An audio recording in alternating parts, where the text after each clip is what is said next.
Okay, this is going to be a Raw review for Monday, March 25th, 2013.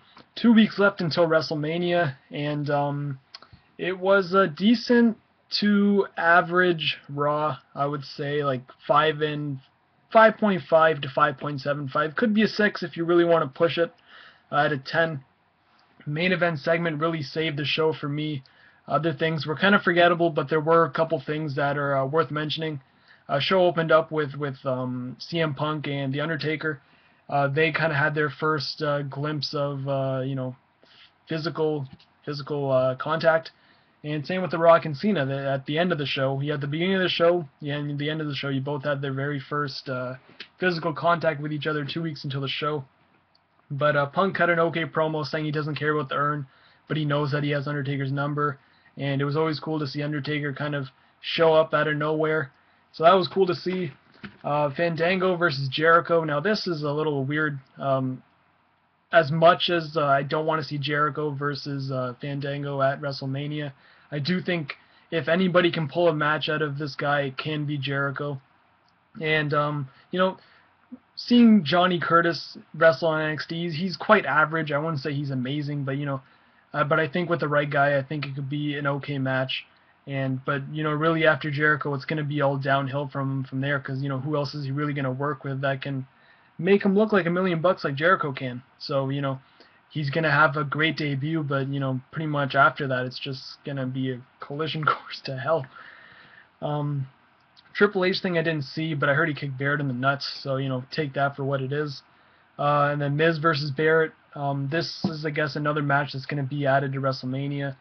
It seems like all these matches are really the undercard. That is, it's really just anything you'd see on a Raw. You have Ziggler and Big E versus Kane and Daniel Bryan. You got Jericho and Fandango.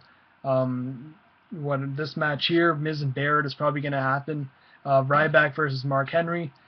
But the thing about Ryback and Mark Henry is the match is having somewhat of a build, where other matches is just kind of put together, and because it feels like WrestleMania is really relying on their top three matches, Rock, Cena, Triple H, Brock, and Punk and Taker, to really sell tickets and to be the main attraction, as that's what a main event is. But to me, a WrestleMania should be a solid card top to bottom, and the undercard on this, I think, is very, very, lacking something. It's lacking some care. It's like the creative team only cares about three matches, and everything else is just there to, fill up the 3 hours that they have for the show.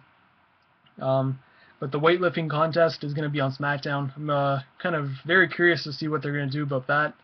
Because, like I said, the Ryback and Mark Henry feud, the feud's been going. You know that there's legitimate, there's stuff going on between the two, and I'm enjoying the build for that match very much. I think more than a lot of the matches on the card, believe it or not. And then the Rock and Cena promo.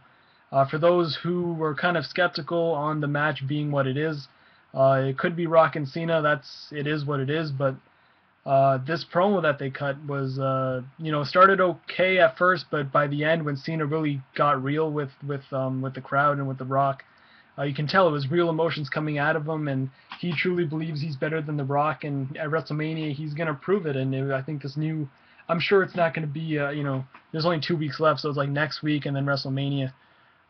This newfound attitude where he's kind of, I don't give a shit about the title, I just care about beating you. I can prove I can beat you. The title's just going to be on the side.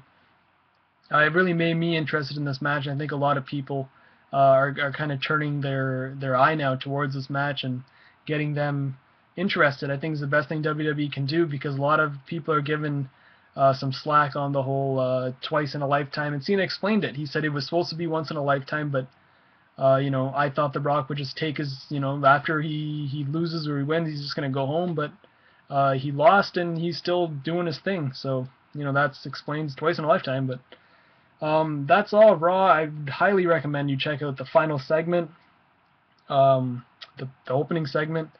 And if you want to see Fandango slow dance on top of Jericho or near Jericho in slow motion, that was a little weird too. That's also worth checking out. But other than that, Raw was kind of whatever. The Shield thing was whatever.